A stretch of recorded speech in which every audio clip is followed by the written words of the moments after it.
So when was the first time you thought about donating? Well, I would definitely say the very first time that I considered donating. Well, I mean, I've always, to kind of go back, I've always liked the idea of organ donation. Um, but in my mind, you had to be dead to do that. So I've been an organ donor on my license. Now, the first time I really thought about live donation, or even learned that it existed, was when I was watching the news one night. And there was a local woman from Tacoma who had donated a kidney to actually one of her favorite customers. And so that's when my wheels kind of got turning, and I thought, yeah, this is something that I could do. So that was kind of the first sight of the possibility. How did you learn more about kidney donation? The way I learned more was primarily through the internet was kind of how I started. I got in touch with the local transplant center. They sent me a really nice, complete packet of information that I really went through, and it gave pretty much all the information I could want from kind of beginning to end. Was that Virginia Mason that said that? Yep, that was Virginia Mason. Did your friends and family understand why you would donate to, and at that time, a complete stranger? I would say no. Most people didn't really understand what I was up to or why I had all of a sudden had this great idea. So it took some time to sort of make my case, so to speak, and I still think most people don't fully understand the whole stranger donation thing, but I feel like I was pretty well supported by my family, even though they didn't fully understand. Was there anybody that discouraged you from donating? Oh yeah. I had, won't mention any names, but I had one friend of the family who was quite adamant about me not donating. And wrote me quite a lengthy email getting into all of the reasons why this was a terrible idea.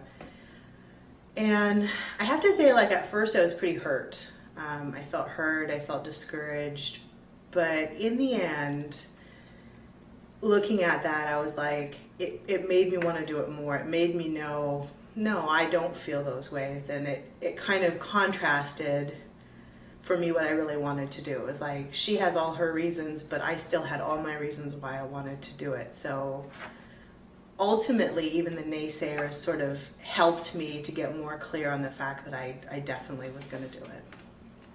So what scared you the most? Were you ever afraid about dying? No, I would say nothing scared me, thankfully. And I think that was probably the part that made me know, yes, this is the right thing to do, because I had no fear, I had no sort of worries about it. As far as fearing death, I'm not really afraid of death on a regular basis, besides going through this. I think I'm pretty comfortable with that. Of course, I didn't want to die, but I also knew that, with modern medicine the way it is and me being healthy, I thought that it was a fairly low risk that something like that would happen. So I thought it was worth taking. What was the biggest hurdle you had to overcome through this whole process? Well, definitely the biggest hurdle was convincing my husband that this was going to be a great idea. His reaction was pretty much disbelief when I first told him. And he kind of had this look like, oh, here we go again. Because I tend to be like an idea girl. I have a lot of great ideas for my life, and some pan out and some don't. So for him, it just kind of seemed like, oh boy, here we go again. He's a very A-type personality, so he's not crazy about uncertainty. So it took a lot of conversations and a lot of sort of just kind of reiterating my point and my passion for doing it, and he agreed that he didn't understand, but he would support me through the process. Did you ever think of calling everything off and just saying, thanks and everything, but I just can't go through this? No, never. That was never something that came into my mind.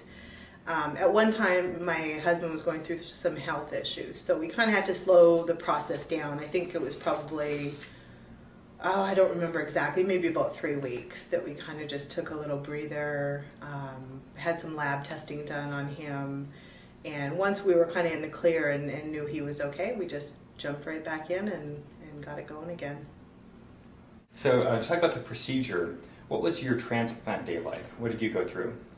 Well, transplant day basically it's an early morning. I had to be there at 6:30, so I got up at about 4 o'clock. I did some meditating and some yoga.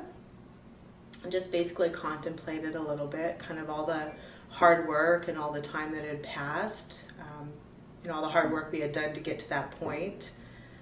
It was very relaxing. I just kind of tried to stay calm. Things went really smoothly once I checked in. Like any other surgery, they give you the little wristband, they ask you some questions. Took me back. I got into a gown. Just kind of laid down and I sort of halfway slept. Anesthesiologist came and put an intravenous line in my arm.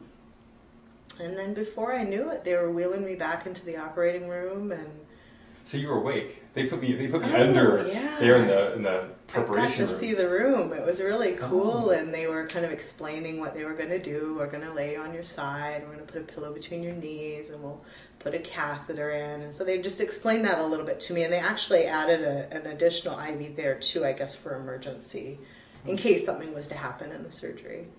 So yeah, the last thing I remember was being in the operating room. The doctors were making some jokes. We were all laughing, having a nice time, and then I just started to breathe and got the medicine in my IV, and I was out.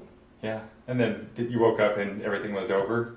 Yes, yeah. When I woke up, I was in the recovery room, and I remember my eyes were kind of just googling around in my head, and I was like trying to look at the clock, and it was like I think 12:15 was when I officially first could open my eyes and see a little something, and then right back to sleep. And the next time I woke up, it was like 2 o'clock, and I was back in my room, and my family was there, and